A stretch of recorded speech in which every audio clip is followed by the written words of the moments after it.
Hey guys, how's it going? Adam Snyder here with the Homemade Entrepreneur. And I just want to talk to you guys about how you can make $1 million selling inventory on Amazon through FBA. First thing you need to understand is you need to leverage your time, your money, and your resources. When I say leverage your time, I'm talking about you're doing stuff that's being productive. You're not out there, finding, you're scanning items at a store when you can pay somebody else to do it. You're not inside your office listing items when you can pay somebody else to do it. This is a good example of why I use prep centers. Prep centers are great because you can send your inventory to them. They will prep it all for you. By making purchases online through online arbitrage, you can take your inventory, send it directly to a prep center. I recommend send it to different prep centers, not just one. So you send it to different prep centers. They will prep it for you, send it to Amazon, and you pay them a slight fee. As long as you're buying enough inventory and you're making a decent profit margin, it will be fine. You'll still make money, and you will not actually have to touch the products. So another thing, leveraging your time. Why spend time looking for items to buy online that are going to be profitable? Why don't you pay somebody else to do that? Why don't you find a list service, or somebody that's selling a list that you can buy online?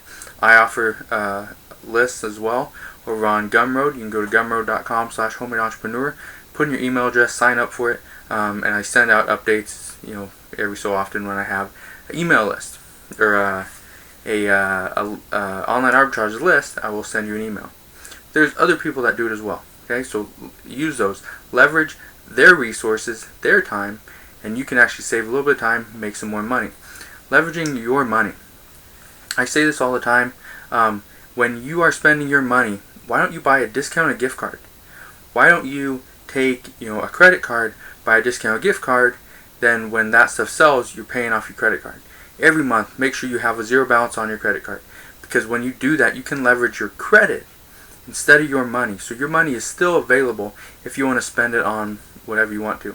But by leveraging someone else's money, you're actually going to make more money. It's going to be easier for you to grow your business, and you're going to be able to make larger purchases. Now, to leverage your resources, this is something that a lot of people don't understand, and I get why they don't. By leveraging your resources, what do you have that someone else doesn't? So for me, I have a fairly good amount of office space, warehouse space, both of those things. Now, because I have a bunch of warehouse space, I can buy more inventory. I can pay less for items because I can buy more of them. So when I go into a thrift store, for example, I can go in and say, okay, I'm going to buy all this stuff. There's about $800, $1,000 of stuff, but I want 20% off the entire purchase. By doing that, I'm saving money, but at the same time, I know I'm not going to go through all that stuff, and it's not going to be selling today. But will it be selling sometime in the next 6 months or 8 months? Yes, it will. So I'm going to leverage my resource, which is my warehouse space. Another thing you can do, leveraging your resources. Now, there's many people out there that have storage spaces, whatever, and all you have to do is call some of these thrift stores, call retail stores, and get them to sell you their unwanted goods.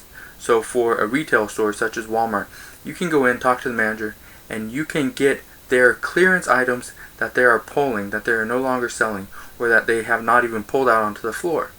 The reason you can get those is because they have big truckloads. Sometimes there's a smaller load. It's only you spend $2,000 to $5,000. You can get the entire truckload, but that $2,000 to $5,000 could be $25,000 to $100,000 in inventory, but you need the space. They don't want you buying a truckload and then you trying to keep it there in their truck. That's not going to happen. You have to take it, you have to buy it, and you usually need to buy it week after week. So that's something that I highly recommend people do if you have the capital, which takes me back to the second thing, leveraging your credit, not your money. So as far as resources, one of the resources everybody has is Amazon FBA. Don't keep stuff at your warehouse, in your office, at your home. in your garage, whatever you're using, don't keep it in there. What you need to do is send it into Amazon. Let them deal with it. Let them house the inventory. Let them ship it for you, handle customer service. Use them as a resource. They are there for you. Okay? Again, prep centers. They're a resource that you can use. Not that expensive. Easy to get a hold of. They're easy to get accounts with. And they accept almost any inventory. So talk to them, set up an account, send your inventory to them. Just try them out. There's a bunch of different ones out there. I'm not even recommend any because I don't want to get into, this one's better than that one or that one's better than this one. There's a bunch of good ones out there. Go check them out. Get some reviews on them. Send a little bit of inventory here and there to a couple different ones. Just test them out. See how they do. I guarantee by leveraging them as one of your resources, you're going to be able to save more time, make more money, and you're going to be more profitable this year, next year, and years into the future. So if you have any questions on how you can grow your business to sell and make $1 million plus on Amazon through FBA, comment below. Be more than happy to answer your questions. If you're not yet subscribed to my YouTube channel, click that button right there, become up to date, and I see you guys on the next video. You guys take care.